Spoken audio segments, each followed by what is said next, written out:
vamos a tratar el día de hoy van a ser en relación a plaquetas, hemostasia y fibrólisis, continuando la parte del segmento de matrofisiología. ¿Ok?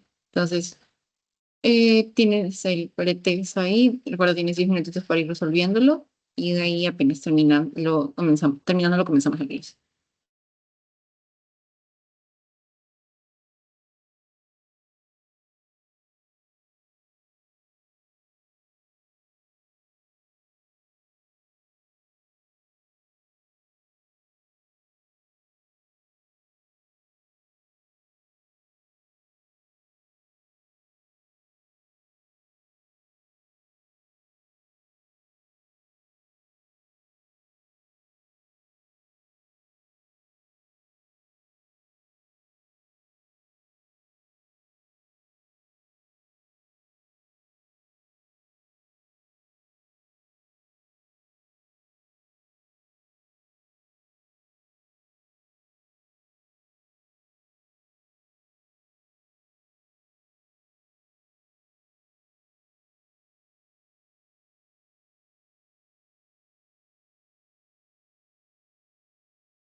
Ya, listo. Entonces vamos a comenzar. Ok, listo. Entonces vamos a hablar como tal de plaquetas, la hemostasia y la fibrinólisis. Si lo veo con el primero. Ya.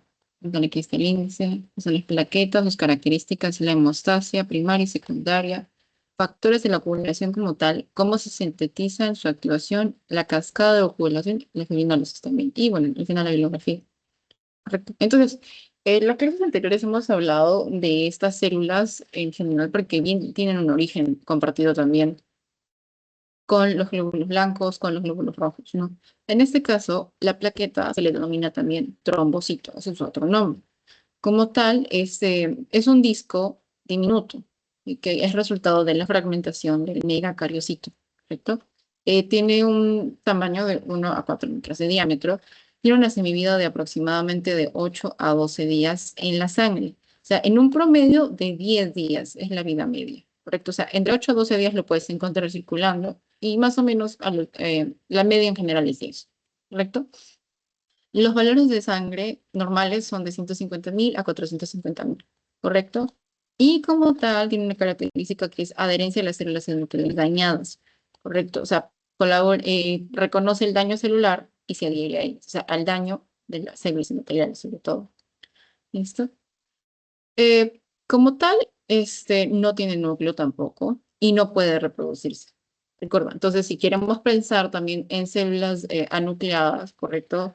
Tenemos que pensar en eritrocitos en la plaqueta. Pero la plaqueta no es que pierda su núcleo como tal, como el eritrocito, no, sino que no tiene núcleo, porque es producto de la fragmentación de una célula previa, ¿correcto? Ahora, como tal, tenemos dentro de su estructura distintas características. Primero, vamos a hablar sobre, dentro del citoplasma, que va a haber una presencia de microtúbulos. Estos microtúbulos son de actina y miosina, como tal, que colaboran a la contracción de las plaquetas, ¿correcto? Estas moléculas, perdón, de actina y miosina, ¿qué es lo que permiten? La contracción, no recuerdo, lo hemos visto en varias clases en la contracción muscular también, la contracción del músculo esquelético, músculo liso, etcétera, ¿no? Y tiene como tal una característica también importante, la relación con la trombosteína, que puede contraer las plaquetas, la retracción para tener el coágulo, ¿correcto? También hay presente, entonces recordamos esto que la presencia de trombostenina es importante, ¿correcto? Después tenemos lo que vendría a ser el retículo endoplasmático y el aparato de Golgi. Estos son importantes porque van a almacenar calcio. ¿Sí? El calcio aquí, recuerden otra vez presente, es importante porque también está relacionado a procesos que van a producirse aquí en relación a la coagulación. ¿Listo? Por otra parte, también tenemos síntesis de prostaglandinas, ¿correcto? Estas son hormonas locales, ¿correcto? Que causan reacciones vasculares sobre todo, pero recuerden, esto es a nivel local. La mitocondria, por otra parte, aquí, como tal, y y los sistemas enzimáticos dentro de la plaqueta, tienen la capacidad de formar ATP, ¿ve? ATP y ADP. ¿Listo? Ahora, a nivel central tiene o en la parte de la granulómera, vamos a ver los gránulos. Estos gránulos pueden ser los gránulos alfa, ¿no? Que contienen el factor 4. ¿Qué nos interesa esto? Porque está relacionado a trombospondina. También vemos el factor de crecimiento derivado de las plaquetas y el factor de crecimiento de transformante beta. Y también vemos a la fibronectina, ¿correcto? El factor de crecimiento como tal hace que las células endoteliales y las células musculares vasculares lisas, sobre todo, se multipliquen y crezcan. Entonces, lo que va a provocar un crecimiento celular que ayuda a reparar las paredes dañadas. Por otro lado, otro importante es la presencia de la fibrina, que, bueno, está relacionado también a la parte de la coagulación, ¿correcto? Ahora, tiene una característica también muy importante de su membrana. La membrana de las plaquetas como tal tiene, tiene APA de glicoproteína, que es lo que permite tener la adherencia al endotelio. Entonces, ¿pero a qué tipo de endotelio? Recordemos, el endotelio que está dañado. O sea, eso es lo que va a reconocer el daño. Sí, sin esto, la plaqueta no se va a poder unir al endotelio que tiene señales de daño, ¿no? Y no va a poder ayudar a la coagulación y estimular todos estos factores de crecimiento para reparar el tejido dañado. ¿Correcto? Ahora, El gránulo alfa como tal, recordemos el factor 4, que va a hacer, va a inhibir el sistema de antitrombina 3 heparina. Sistema antitrombina 3 heparina, factor 4. Inhibe ese sistema, ¿correcto? La trombospondina, ¿qué es lo que hace? Se va a unir a los receptores glucoproteicos en la superficie de la plaqueta para desencadenar su acción. O sea, este es el gatillo que desencadena las acciones de la plaqueta.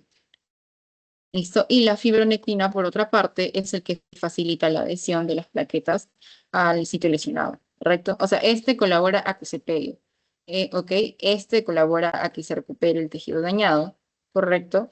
Y esto de acá, por otra parte, colabora a en la desencadenación del proceso, ¿correcto? Todo está conectado, chicos, ¿eh? Listo. Entonces, esto va en una cadenita, así que A, B, C, D, todo se conecta, ¿ok? ¿Hasta acá todo se entendido? ¿Sí? Ya, para hablar después del origen y todo lo que está relacionado. Porque recordemos, la plaqueta de dónde viene. Recordemos estas familias de células, estas líneas germinales, ¿no? ¿No? Tenemos nuestra célula precursora hematopoietica multipotencial, que es la que va a dar origen a todas estas células que vamos a ver. Los eritrocitos, los granulocitos, los linfocitos, y las plaquetas, ¿correcto? Es la previa de todo. De eso vamos a tener a la unidad formadora de colonias esplénicas. Estas colonias, la unidad formadora de colonias esplénicas, va a darnos tres células distintas. La unidad formadora de colonias de blastos, la unidad formadora de colonias de granulocíticas y monocitos, y la unidad formadora de colonias de megacariocitos. Esta unidad formadora de colonias de megacariocitos nos va a dar el megacariocito. Y el megacariocito, al fragmentarse, nos va a dar plaquetas. Y ahora, ¿dónde ocurre esta fragmentación del megacariocito? En la médula ósea, ¿correcto? Entonces, más o menos, ¿en qué momento va a ocurrir? Va a ocurrir en el momento de que está produciéndose una contracción vascular, ¿correcto? Una contracción de los vasos sanguíneos va a ser suficiente para que el megacariocito se estimule también y fragmente, ¿correcto? Y se fragmente en las plaquetas. ¿Listo? Ahora, ¿quién colabora en este proceso? La trombopoyetina. La trombopoyetina, o TPO, y también la interleuquina 3 están involucrados, ¿correcto? Induce un aumento del número del tamaño de megacariocitos y como tal, si el megacariocito también es más grande, van a haber más fragmentos y por lo tanto hay más plaquetas. ¿Listo? El megacariocito se fragmenta en mayor cantidad en sí y vamos a tener más plaquetas. Ahora, ¿dónde es que se va a eliminar esto? Como hemos visto en el vaso, correcto, y por otra parte a nivel tisular por los macrófagos. En la mitad de, de las plaquetas son destruidas en el vaso, en un 50% no, pero por macrófagos. Recuerden esto, los macrófagos son los que se encargan de esto. Okay. Pero 50% en el vaso, 50% en los vasos sanguíneos, ¿correcto? ¿Hasta acá todo está claro, chicos? ¿Sí?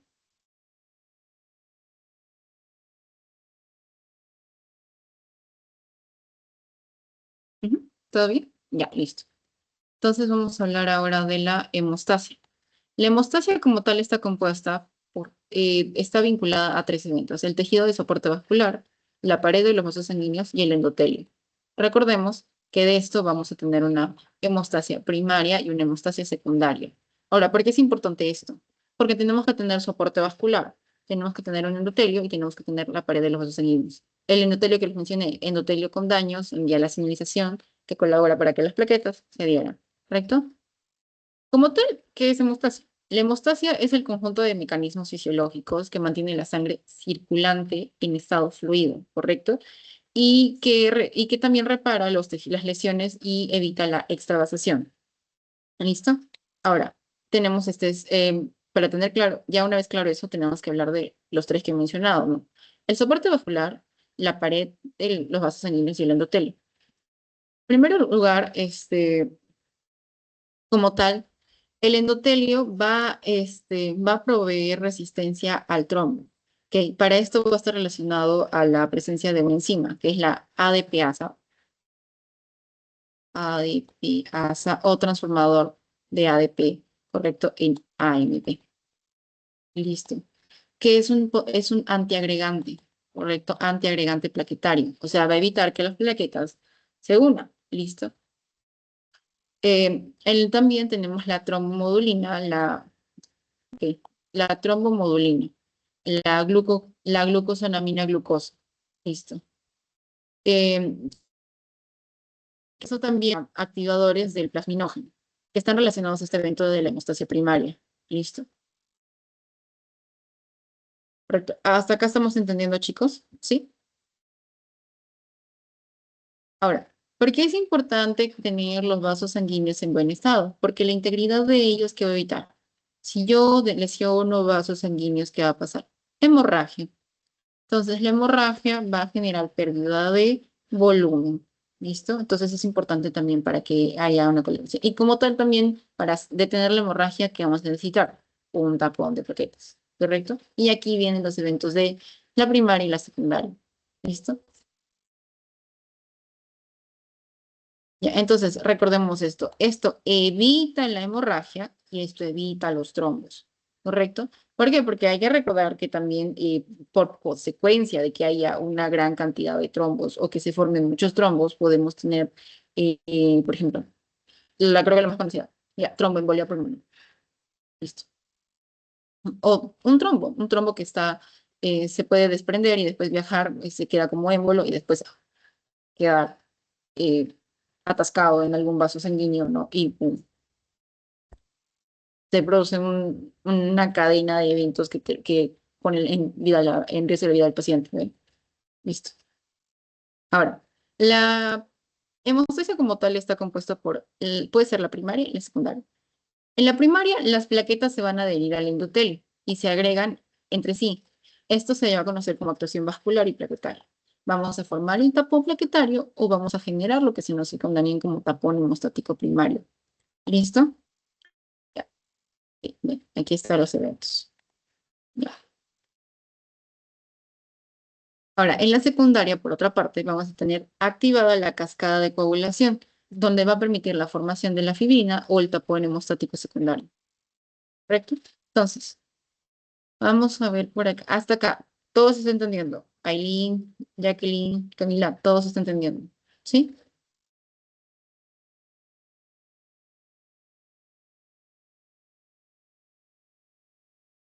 Ya, listo. Ya, un segundito.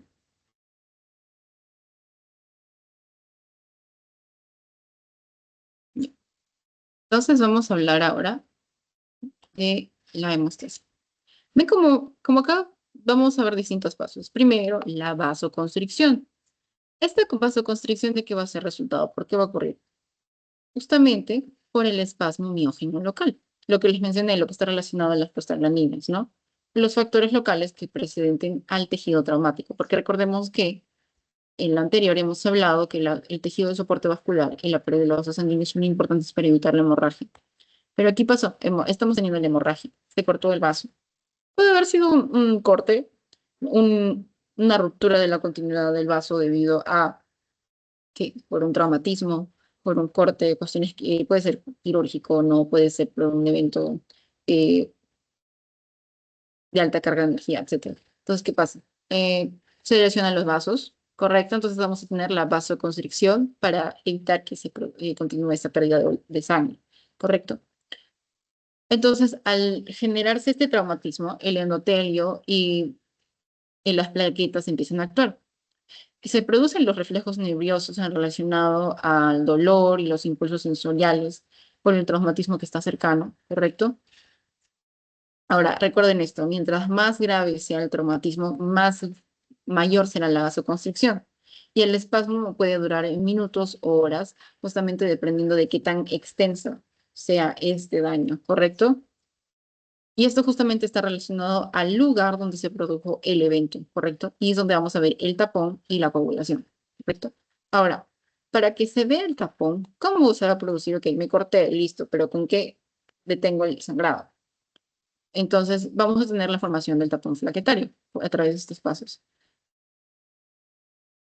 Ya, ahora, el tapón va a aparecer en los cortes que son pequeños, ¿ok? Desde pequeños cortes vasculares, puede aparecer por todo el cuerpo Y esto se puede denominar también petequias, ¿correcto? O sea, eso tómalo en cuenta también. Cuando hay múltiples pequeños cortes, o sea, múltiples pequeños traumatismos en los vasos, se va a ver estos agujeros vasculares, ¿correcto?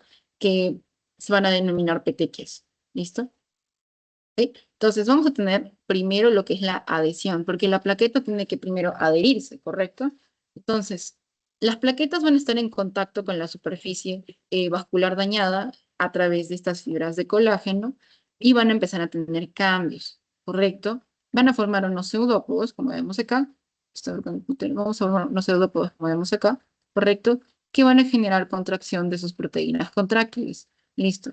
Esa contracción que va a ser muy fuerte va a liberar muchos gránulos, los gránulos que hemos hablado al inicio, ¿correcto? Que van a adherirse al colágeno como tal y van a unirse con el factor de von Willebrand, que no se olviden esto, von Willebrand, ¿correcto? Que esto va a generar una mayor actividad, justo acá, ¿sí? Para poner tener la unión entre ellos, ¿correcto? Y la plaqueta no solamente va a secretar esto, también va a secretar ADP, el factor de activación plaquetaria y el tromboxano A2, todos estos de acá, ¿listo? Que son vasoconstrictores, ¿correcto? Y se activan de forma cercana y también van a estar vinculados para la formación de hebras de parina.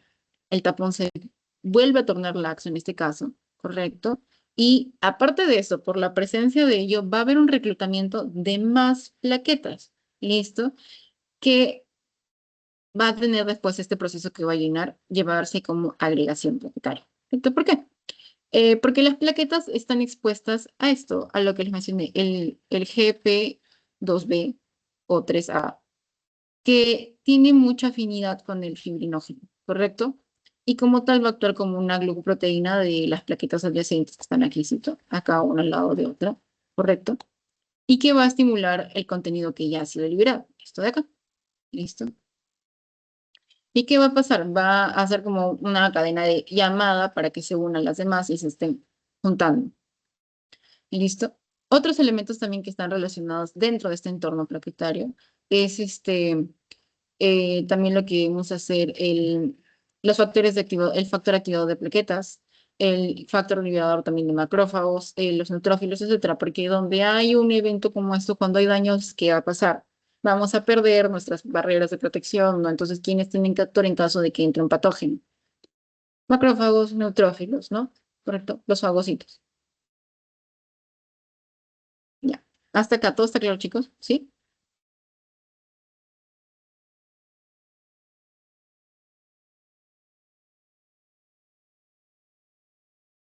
Sí. O paso a la siguiente idea.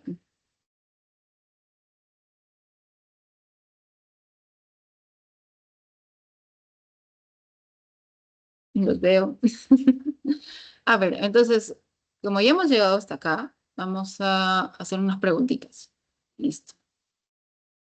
A ver. mm,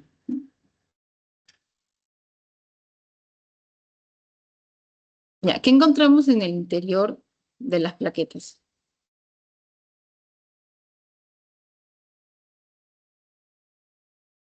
O sea, ¿qué gránulos encontramos en el interior de las plaquetas? Ya, para ser específico.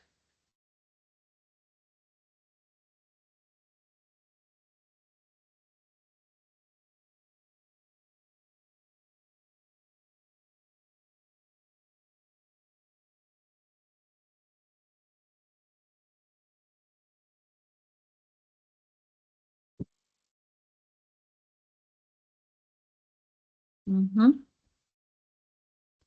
Recordemos. Son los gránulos alfa. ¿Ok? Los gránulos alfa son los que vamos a encontrar dentro de la plaqueta. Y estos gránulos alfa pueden ser el factor 4, la trombosponina, la fibronectina, etc. ¿Ok? No se olviden de eso, chicos. ¿Ok? Listo. Entonces ahora vamos a hablar de la coagulación, ¿correcto? Ahora, ¿cómo se forma el coágulo? ¿Correcto? Ya. Este va a ser como tal un proceso que va a ocurrir a los 15 a 20 segundos del evento traumático, ¿correcto? Del trauma de la pared vascular. ¿Listo? Y después de 1 a 2 minutos va a generar va a generar la recolección de los factores de coagulación. Y de 3 a 6 minutos, más o menos voy a ponerlo así como en tiempo. Ya.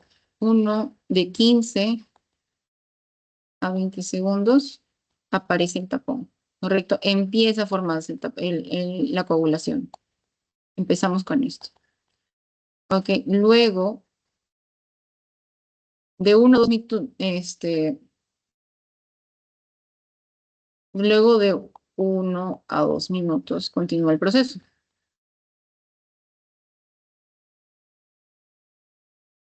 Ya, pero en este caso recuerda la diferencia. Es más que todo si es, a ver, ya, ¿cómo ponemos? Ya, de 15 a 20 segundos si es un evento traumático intenso. De 1 a 2 minutos si es un evento menor, no tan intenso, ¿correcto? Ya. Y ese tiempo es lo que se demora en recoger o recolectar los factores de la población. Ahora, a los 3 a 6 minutos de ocurrir el evento traumático, ya todo el hecho que se le dañó, todo esto de acá que se dañó, está cubierto a lo largo del tapón, ¿correcto? O sea, está con el coágulo, está con el coágulo. ¿Listo?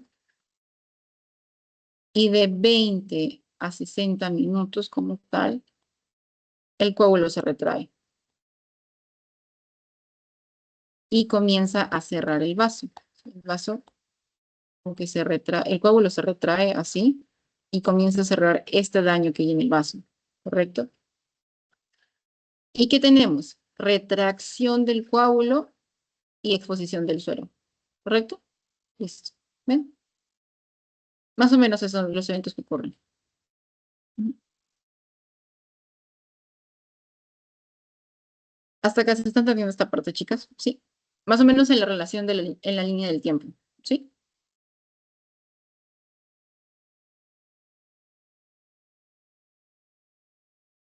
Ahora, ¿por qué razón quedó suero? Porque el suero es lo que contiene todo el fibrinógeno y la mayoría de los demás factores de la coagulación que estaban presentes en este proceso. ¿Listo? Y bueno, este proceso como tal tiene una retroalimentación positiva, que quiere decir que las plaquetas van a ser necesarias para que el coágulo también se retraiga. Y por lo tanto, si el coágulo no se retrae, el número de plaquetas circunstantes puede ser bajo, ¿ok? Por lo tanto, se van a tener que producir otras sustancias procoagulantes. Uno de ellos es el factor estimulante de la fibrina, ¿correcto? Que colabora a ello para que haya una estabilización como tal y tanto de las fibras, de la fibrina como de la que está rodeándolo, como la fibrina adyacente. ¿Listo? Y mientras este coágulo se está retrayendo, los bordes de los vasos sanguíneos rotos se juntan. Por esa razón les dije retracción y se va cerrando de a poco el vaso sanguíneo dañado, lo cual va a contribuir a la hemostasis, ¿correcto? Que es el equilibrio de lo que hemos visto, ¿no? De los vasos sanguíneos, del endotelio. ¿Ven? Y acá, por ejemplo, ¿dónde está esto?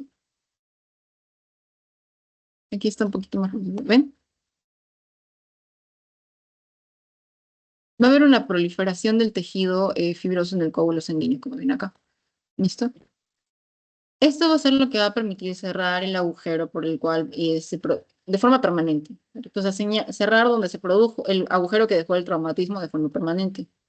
Ahora, se puede invadir por el fibroblasto y deja como tal tejido conjuntivo, estoy acá, ¿listo? Y después va a proceder a disolverse. Ahora, ¿cuánto demora en disolverse el tejido fibroso producido por el fibroblasto? Que es el que va a ayudar a cerrar este agujero. 1 a 2 semanas. Listo. Ven por acá. La liberación de los factores tisulares, el complejo del fosfolípidos de plaquetas, como vemos acá. Aquí está, protombrina, trombina, fibrinógeno, fibrina y fibrina reticulada. ¿Correcto? Esto como tal colabora a que se cierre esto de acá. Listo. Hasta acá todo se entendió, chicas. ¿Sí? Ojo, quienes forman el tejido conjuntivo que ayuda a cerrar el espacio, ¿correcto? Son los fibroblastos. ¿Listo? O sea, la plaqueta es como el Es el parche temporal, está ahí temporalmente y se retrae. Y después de esta retracción, el fibroblasto, durante este proceso de retracción, el fibroblasto va a estar produciendo tejido, tejido conectivo, ¿no? Para poder cerrarlo, ¿correcto? Eh, tejido conjuntivo, perdón, para poder cerrarlo. Y de esta manera, después pasan a disolverse dentro de 1 o 2 semanas, ¿correcto? El tejido fibroso se disuelve de 1 a 2 semanas. ¿Mm? ¿Pero se entendió? Sí.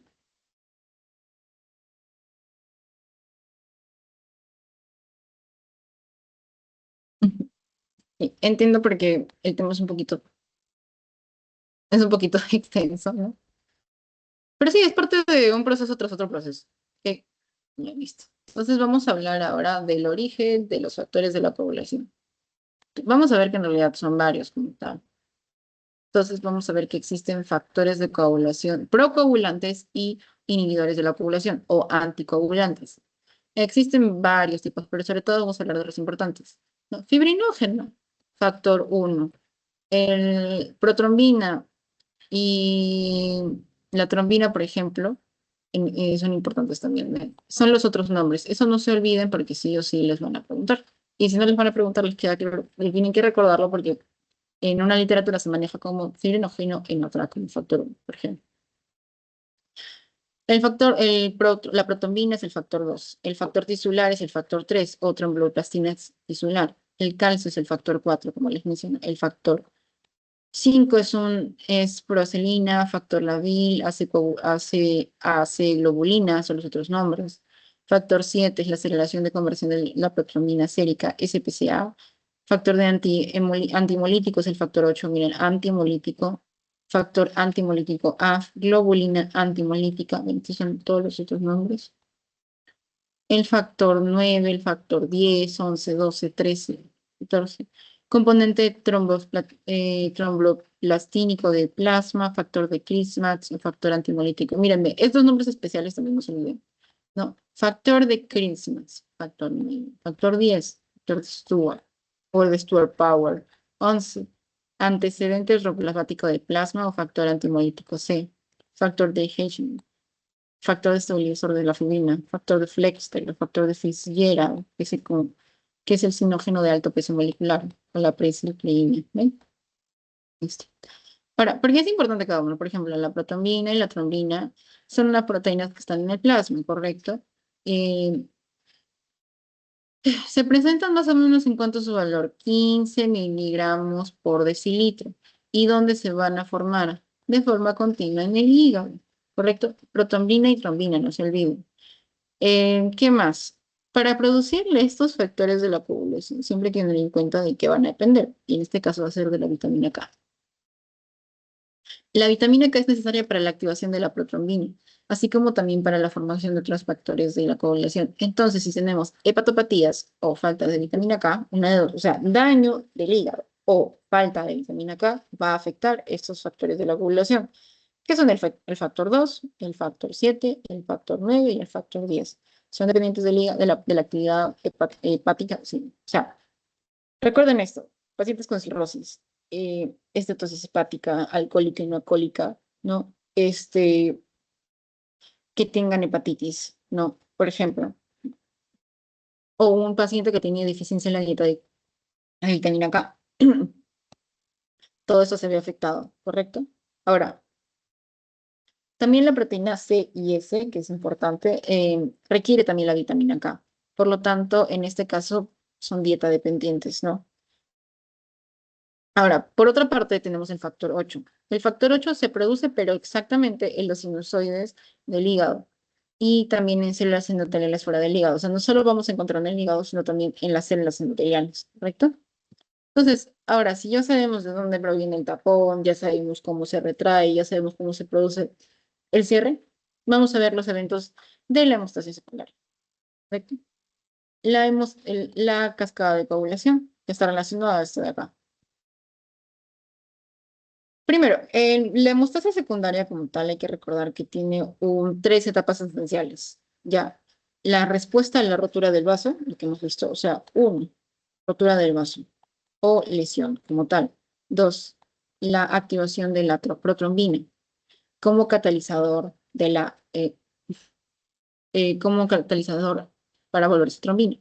Protrombina en trombina. Y tres, que la trombina va a actuar como una enzima para convertir el fibrinógeno en fibras de fibrina, lo cual va a generar una red para poder cerrar la lesión, ¿correcto? Sí, y para conservar la hemostasia. ¿Listo? Y de esa manera colaboramos con el coágulo. ¿Listo? Ahora, este coágulo, recordemos que es producto de una red de fibrinas que va en todas direcciones, ¿listo? Y que atrapa todas estas células sanguíneas, o sea, plaquetas del plasma. Y esto va a hacer que se adhieran. Eso recuerden, chicos, ¿ok? Que como tal, este coágulo tiene plaquetas, ¿sí? Y como les mencioné, aquí la presencia de las plaquetas por la lesión endotelial, quienes van a estar llamados macrófagos, neutrófilos, plaquetas, glóbulos rojos, todos estos van a ser atrapados ahí en el coágulo. Ya. Y ya después de eso viene la fibrina que va a pasar ahí como una red de fibrina, ¿correcto? No, para que después las hebras se generen todo esto. Y de ahí tenemos nuestra resolución para evitar que se siga perdiendo sangre, ¿correcto? Entonces, eso es lo que es el coágulo, ¿correcto? Ahora, de la cascada de coagulación como tal, hay dos vías, la vía extrínseca y la vía intrínseca. La, las vías como tal de la coagulación, vemos que la vía extrínseca es más que todo por traumatismos de la pared.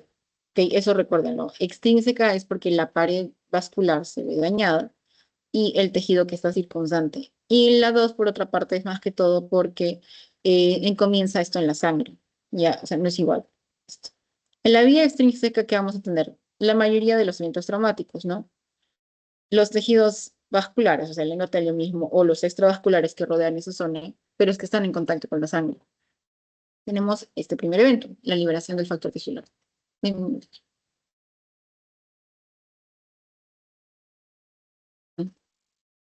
El tejido está traumatizado, ¿correcto? Hay un traumatismo celular. Listo. Esto va a liberar una serie de complejos factores llamados factores tisulares, ¿no? El factor tisular o tromboplastina tisular. Este factor se compone en general de fosfolípidos, listos, que vienen de la membrana de los tejidos dañados, ¿correcto? Listo. Ahora, la activación del factor 10, ¿qué ocurre acá? Parte de la presencia del factor 7, ¿correcto? Y el del factor tisular, que es esto de acá. El factor tisular va a estimular la activación del factor 7. ¿Listo? Ahora, esto va a generar que el factor 7 inactivo pase a ser un factor 7 activado, ¿correcto? Y que este factor 7 active al factor 10, ¿cómo? Con el calcio. ¿Y quién era el calcio? El factor 4. Recuerden eso. Entonces, 7 activado más calcio van a activar el factor 10 y va a pasar a ser un factor 10 activado. ¿Listo? Hasta acá estamos entendiendo esta parte, ¿sí?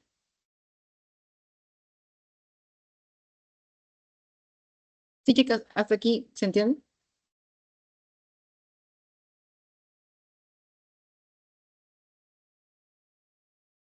Ya, ok, sí.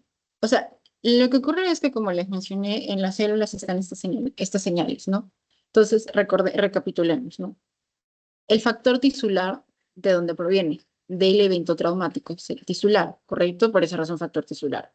Listo. Ya, el factor tisular, o también llamado tromboplastina tisular, es el factor que va a estar compuesto de fosfolípidos procedentes de la membrana del tejido, ¿correcto? Y esto va a funcionar como un activador, ¿correcto? Del factor 7, ¿correcto? Este factor 7 que está ahí circulando, ¿correcto? Va a ser activado por el factor tisular. O sea, ¿qué quiere decir? Yo tengo factor 7, ¿correcto? Tengo el factor 7. Si el factor 7 no se encuentra con el factor tisular, yo no voy a activar esta cascada, ¿correcto? Y para que haya factor tisular, tiene que haber, ¿qué? Daño, ¿correcto? Si yo no tengo traumatismo tisular, yo no voy a tener factor tisular.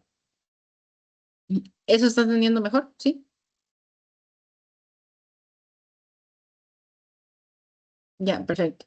Ahora, Ahora que yo tengo el factor 7 activado, voy a ir a activar ahora el factor 10. Para activar el factor 10, yo no solo voy a necesitar el factor 7 activado, voy a necesitar el calcio que está circulando, ¿correcto? Entonces, en presencia de calcio, calcio más 2, no se olviden, esto de acá, calcio y factor 7 activado, el factor 10 que estaba inactivo pasa a formar un factor 10 activado, ¿correcto? Este factor 10 activado, esto de acá, ¿listo? Hasta acá. Ahora sí se entendió cómo activamos el factor 10, ¿no? ¿Sí? ¿Sí? Ya, listo. Ahora, una vez que yo tengo el factor 10 activado, tengo que ver lo demás, que es el efecto del factor 10 activado para la formación de la protrombina, ¿correcto? Para formar la protrombina, voy a necesitar primero la presencia del factor 5, aquí. Este factor 5 como tal, vamos a ver qué ocurre esto, ¿ok? Tenemos el factor 10 ya activo, listo. Este factor 10 activo, ¿ok? Se combina con los fosfolípidos tisulares, ¿correcto? Ya. Estos fosfolípidos liberados por ¿quiénes? Por las plaquetas, ¿correcto? Y el factor 5, ¿correcto? ¿Ven? Todo esto, ¿ya? Van a formar un complejo, ¿correcto? Este complejo se llama complejo activador, ¿correcto? Ya, este complejo activador de la protrombina, porque lo que queremos activar es la protrombina, ¿ven acá? Protrombina, el activador de la protrombina. Esto es 5 más 10 activado, ¿correcto? Más calcio, listo. Esos son los que necesitas para poder activar la protrombina, el, el complejo activador de la protrombina, ¿correcto? La protrombina va a actuar, ¿correcto? Y va a volverse trombina, ¿correcto? Hasta aquí, ¿esta parte se entendió también? Sí.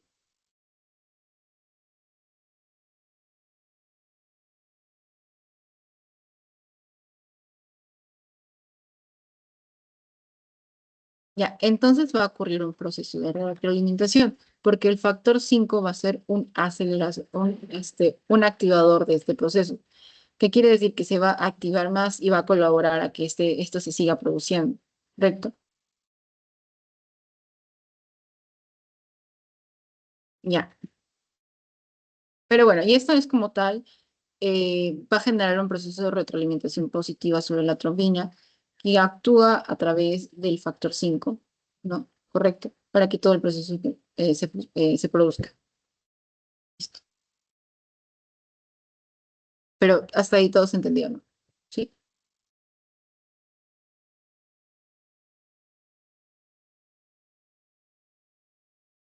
ya, perfecto. Esa es la cascada por la vía extrínseca.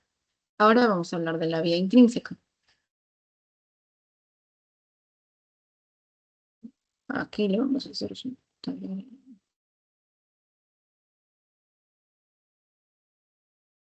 Ahora, ¿qué es lo que ocurre? Hay una exposición de la sangre al colágeno, ¿correcto? O traumatismo de la sangre, ¿qué es lo que es distinto acá? El traumatismo de la sangre o con contacto con colágeno, ¿qué es lo que va a producir? La activación del factor 12. ¿Listo? Tenemos aquí el factor 12, de nuevo. Este factor 12, al producir este evento traumático de la sangre, ¿no? Va a generar la liberación de fosfolípidos plaquetarios, ¿correcto? Debido a este evento, ¿no? Lo cual va a alterar los factores de la coagulación y va a generar esta cascada, esta vía, ¿correcto? Ya, este factor 12 que está inactivo va a pasar a ser activado, ¿correcto? Y junto a eso va a haber una liberación que está de los fosfolípidos plaquetarios. Esta liberación de fosfolípidos plaquetarios, todo esto de acá, va a generar que el factor 12 activado, ¿correcto? Más esto, genera la activación del factor 9. ¿Listo? Ahora, recordemos que esto es debido a que el factor 12 se encuentra en contacto con el colágeno, producto de que la sangre se encontró en contacto con el colágeno. ¿Listo?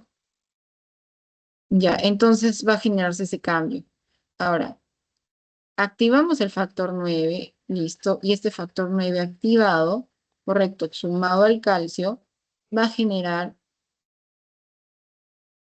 no, perdón, el factor 11, me confundí. El factor 11 se va a activar por esto, correcto. El factor 11 se activa justamente por el simógeno de AMP y precalciteína. Justo de acá, esto de aquí. Va a activar el factor 11. Y tenemos un factor 11 activado. Ahora, el factor 11 activado más calcio va a generar que el factor 9 se active, ¿correcto? La activación del factor 9, aquí está justamente, ¿ves? ¿Listo? La activación del factor 9 va a estar relacionado también a la activación del factor 8. Acá, listo. ¿Ven? ¿Hasta acá se entendió esto? ¿Sí? Sea, el 12 activa el 11 activa el 9 con la presencia del calcio, y el 12 activa el 11 pero en relación a la presencia de los fosfolípidos plaquetarios, ¿correcto? ¿Se entendió hasta ahí, chicos? Sí.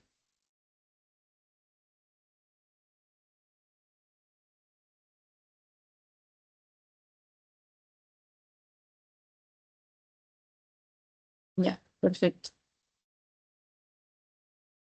Ya, ¿qué es lo que ocurre? Ya tengo el factor 9 activado y tengo también mi factor 3 activado. Le digo 8 activado, perdón. Ahí. El factor 8 está activo. Acá está inactivo, pasa a ser activado. Listo.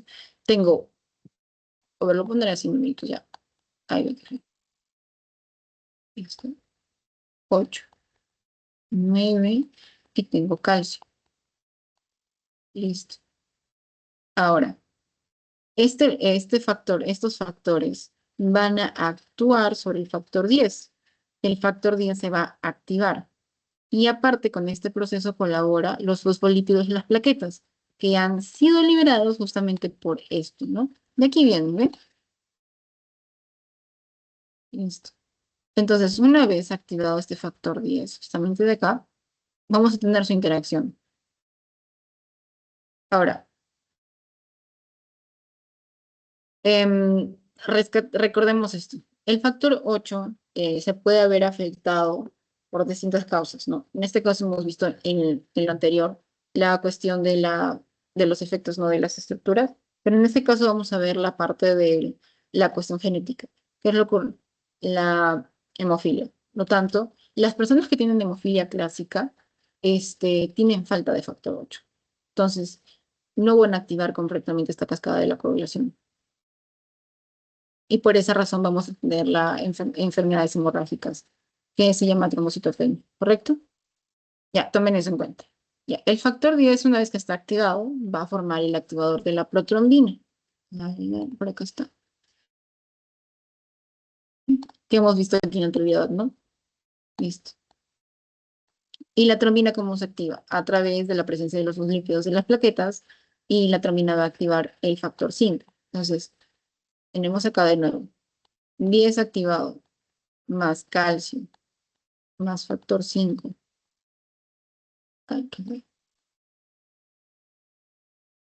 Más 5, listo. Se combinan y generan el activador de la protrombina. ¿Ok? Es el activador de la protrombina, ojo, recuerden eso por favor, no es la protrombina, sino el activador de la protrombina. ¿Listo? El activador de la protrombina, justo a los fosfolípidos de la plaqueta, van a generar que la protrombina pase a ser trombina, junto a la presencia de calcio. ¿Ven acá? Entonces, de nuevo, tenemos trombina y ya, coagulación. ¿Listo? ¿Hasta acá se entendió, chicas? ¿Sí?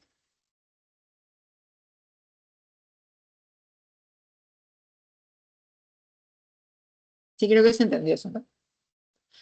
Es un poquito tedioso, como ven, que es paso a paso a paso, pero si se dan cuenta, todo está relacionado al fin, porque los fosfolípidos y la plaqueta sabemos que están presentes en todo el proceso, ¿correcto? Que es parte también de la retroalimentación. ¿Ya? No se olviden de esto de acá también, que es un proceso de retroalimentación gracias al factor 5. ¿ok? Porque el factor 5 también es un acelerador del proceso, ¿correcto? Ahora, ¿cómo desaparecemos estas fibras de fibrina?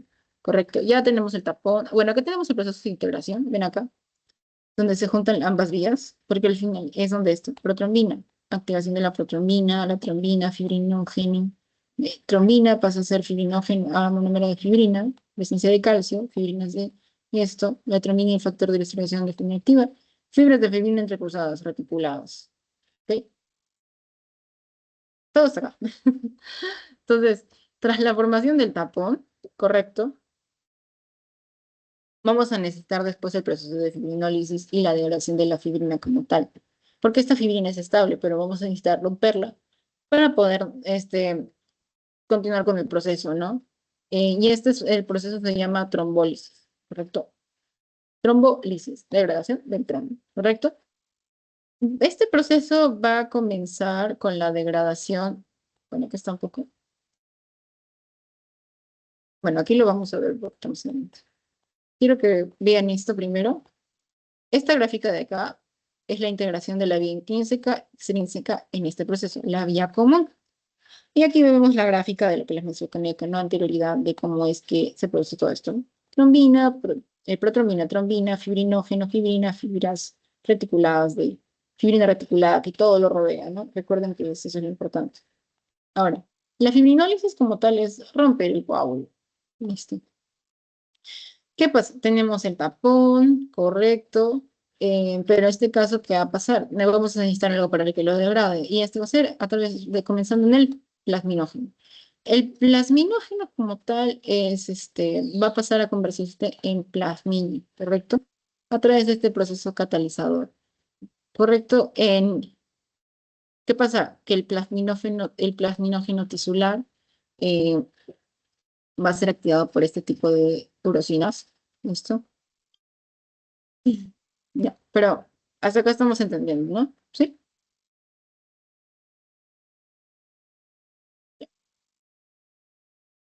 El activador de plasminógeno tisular, correcto, el TPA, así lo vamos a poner, es una serie proteasa, o sea, es una serina proteasa. Esta serina proteasa como tal va a estar ¿dónde? En las células endoteliales. Esta tiene una característica que es una es una cadena peptídica como tal con un dominio, correcto, eh, de amino terminal de moléculas y tiene una proyección carbotex terminal. Perdón, la boca se me seca. Listo.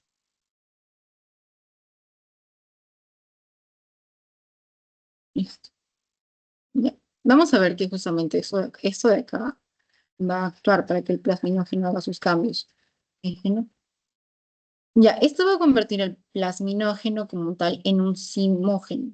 Ya, este simógeno como tal va a ser un simógeno plasmático llamado plasmina proteasa fibromíltica activa, ¿correcto? Esto como tal va a acelerar de manera rápida y de manera notable la conversión del plasminógeno en plasmina. Ahora, el, aparte de la TPA, ¿no? Que es esto de acá, tenemos el plasminógeno de tipo urosinasa, que es otro de aquí involucrado. Como activado, como tal es una proteína, correcto, monocateriana, correcto. Y como tal, esto va a convertir también al plasminógeno en una proteasa activa primaria, proteasa, correcto. Esto como tal, no va a necesitar acoplarse a un receptor. Sobre la superficie celular, también denominada receptor de plasmina de tipo urosinasa, el UPAR. O sea, la UPA necesita unirse a la UPAR para poder hacer que el plasminógeno se vuelva un producto de degradación de la fibrina. Correcto. Ujú. El plasminógeno como tal, ¿dónde va a ser sintetizado? ¿Dónde lo encontramos? Hígado. ¿Qué es en sí? Es una proteína monocateriana, correcto, que tiene grandes compuestos, está compuesta por una cadena aminoterminal, correcto, tiene una cadena pesada alfa y tiene una cadena pesada y una cadena ligera que es beta. Listo. Ahora, eh, como tal se va a degradar como un subproducto de la fibrina y el fibrinógeno, ¿correcto? Ahora, ¿se entendió hasta acá, chicas? Sí.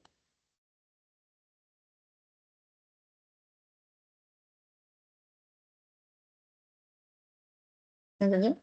O lo repito.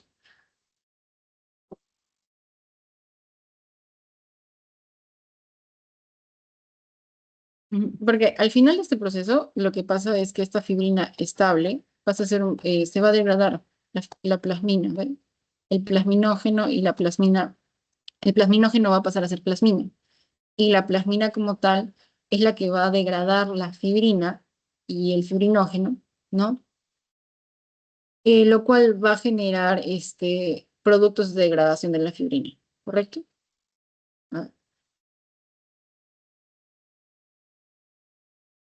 ok, entonces de nuevo, lo que ocurre es la ruptura del coágulo. El coágulo se va a romper. Este proceso es lo que vamos a llamar la parte de la trombólisis y fibrinólisis. El proceso de la fibrinólisis como tal es que el plasminógeno pase a plasmina, ¿correcto? En el cual van a estar involucrados estas dos, la TPA y la UPA. La TPA es el activador del plasminógeno tisular y la UPA es el plasminógeno tipo urosinasa, ¿correcto? Para actuar sobre el plasminógeno, la UPA va a necesitar al UPAR, ¿correcto? ¿Ok? Esto como tal es va a necesitar este acoplamiento de este receptor, ¿no? Para poder colaborar a este proceso de degradación a plasmina. ¿Listo? Y por otra parte, el activador de plasminógeno tisular, ¿correcto? Convierte al plasminógeno en un simógeno plasmático, ¿correcto? Ese es el cambio que se va a producir, es un simógeno plasmático, ¿correcto? Y como tal, va a tener como consecuencia que se convierta en plasmina. ¿Listo? ¿Se entendió mejor, creo? Así. ¿Sí?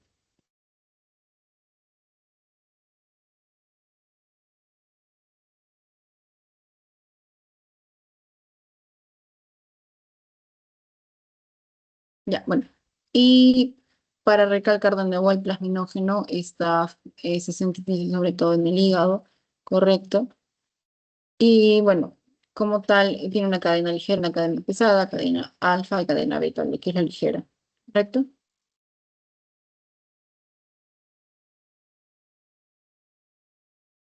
Ujú. ¿Se entendió mejor, chicas? Sí.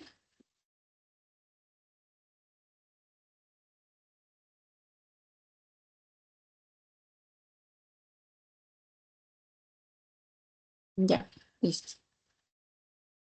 Ahora, ¿qué es lo que va a hacer la plasmina al final de todo esto? La plasmina va a tener la función de sí, vamos a tener productos degradados de la fibrina, pero como tal va a digerir las fibras de la fibrina y otros de las proteínas coagulantes, el factor 5, el factor 8, la proteomina y el factor 12, ¿correcto? Porque si nos damos cuenta, el factor 12 no desencadena la segunda cascada, ¿ven? El factor 5 y el factor 8, el factor 5 es retroalimentador, el factor 8 es parte fundamental del proceso también, y la protomina también. Entonces, ven, todos estos de acá que son importantes en ambas rutas van a ser degradados, ¿correcto? Por la plasmina. ¿Listo? Ujú. ¿Se entendió eso también, chicas? Sí. Eso sí, tómenlo en cuenta porque les pueden preguntar, ay, ¿a quién y la plasmina qué hace? Ah, ya, solamente va a generar los productos de degradación. No, la plasmina se va a encargar de digerir las fibras de fibrina y las proteínas coagulantes, ¿correcto? Los factores de la población. Fibrinógeno, factor 5, factor 8, factor 12 y la misma proteína. ¿Ok? Sí, ya, listo. Y continuando, aquí vamos a hablar un poco de los factores fibrinolíticos que vemos acá. Ok, vamos a mirar aquí están las tablitas. Ya, aquí está, ven, el activador del plasminógeno tisular, aquí está. Aquí están sus características. Es como una tablita de resumen de lo que hemos estado hablando, ¿no? Ujú. UPAR y UPA es necesario unirse. El plasminógeno, aquí están sus características. La plasmina es luminoliza, es una selena proteasa. El inhibidor de la activación del plasminógeno, aquí está. ¿Cómo está relacionado con quién? Listo. Aquí está también esto que es importante. en relación a la presencia de los factores de la población, ¿no? Estos son análisis de laboratorio que les va a ser bastante, ¿no? Por ejemplo, tiempo de hemorragia. ¿Qué es lo que analiza? El tiempo de hemorragia lo basamos así, lo se calcula así. Esta es una pequeña herida de 1 centímetro por 1 milímetro en la piel, por una condición estándar, y se cuenta el tiempo en cuánto tarda en cerrar una hemorragia profunda. El tiempo esperado es de 2,5 a 10 minutos, ¿ven? Listo. El PFA, sí, es el mide el tiempo de tardanza de las plaquetas en sangre en formar el tapón, ¿correcto? Y ve la activación de la agregación plaquetaria con el colágeno y la epinefrina. ¿Correcto? El tiempo de protrombina es como tal el tiempo en el cual empieza a formarse el coágulo de plasma, que debe ser aproximadamente de 10 a 15, de 11 a 15 segundos, ¿ven? El tiempo de trombina parcial activada más o menos debe ser tomado en cuenta que debe tomarse 30 segundos para que se forme. Y el tiempo de trombina tiene que ser aproximadamente 20 segundos. Ahora, ¿qué explora? Funcionalidad del fibrinógeno. Esto, por ejemplo, va a medir la vía intrínseca, ¿correcto? Y la fase de contacto, la vía extrínseca y fibrinógeno. Esto va a evaluar la hemostasia primaria, ¿no? Y esto, por ejemplo, va a evaluar la hemostasia primaria también, ¿ven? Y la integridad de la pared vascular, la formación del tapón y sobre todo cuánto tiempo demora en tener una pequeña hemorragia. ¿Ven? Todo esto es importante, chicos, porque esto sobre todo nos va a permitir saber si hay o no problemas en los factores de la coagulación, si hay o no, por ejemplo, si consecuencia de deficiencia de vitamina K, de consecuencia de, tengo un paciente que tiene problemas hepáticos, tengo un paciente que tiene problemas porque no consume correctamente vitamina K, quiénes se van a ver afectados. No, ya hemos mencionado quiénes. Entonces vamos a ver podríamos ver alteraciones en estas evaluaciones, ¿ven? Porque como les mencioné un poquito más atrás, hay unos tiempos estimados y acá en los estudios también hay tiempos estimados en los cuales deberían ocurrir estos procesos. Si es más lento, más rápido, hay problemas en todos los componentes de la cascada de la población, ¿ven? ¿Listo? O de no ser así, también parte de la hemostasia primaria. ¿Correcto? Creo que eso sería todo, chicos. ¿Ok? Entonces pasamos a la bibliografía. ¿Ok? Aquí tenemos los libros de referencia. ¿Ok? Y bueno, entonces vamos a pasar al postes. Un segundito.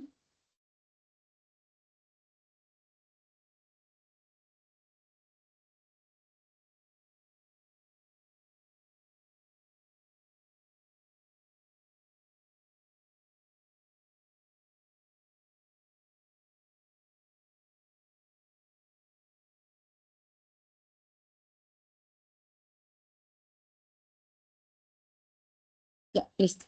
Ahí está, chicas. Recuerden, tienen 10 minutitos para poder resolverlo. ¿Ok? Y de todas maneras, dudas, consultas, me las hacen saber.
Ya, veo que ya todos han contestado, entonces ya vamos a compartir pantalla de respuestas. Un segundo.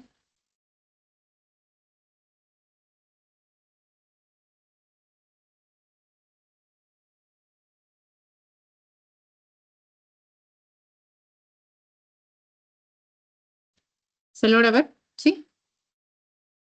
¿Me lo confirman, por favor? Sí. Ya, perfecto. Ya, listo. Entonces vamos a explicar.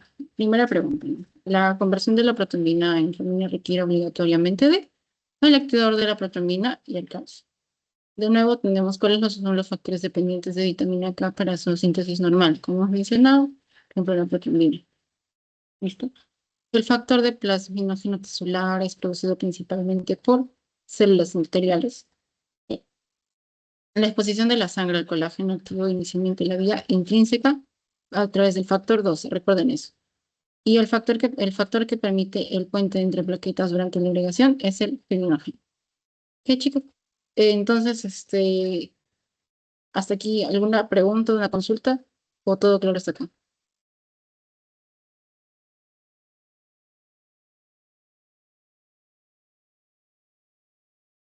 Ya. Listo, perfecto. Entonces, eso sería todo por la clase de hoy, chicas. Muchas gracias por su participación. Y si de todas maneras tienen dudas o consultas durante la clase, siempre pueden levantar la mano para preguntar. Muchas gracias. Listo. Sería todo por hoy. Muchas gracias, chicas. Hasta luego. Entonces, hasta luego.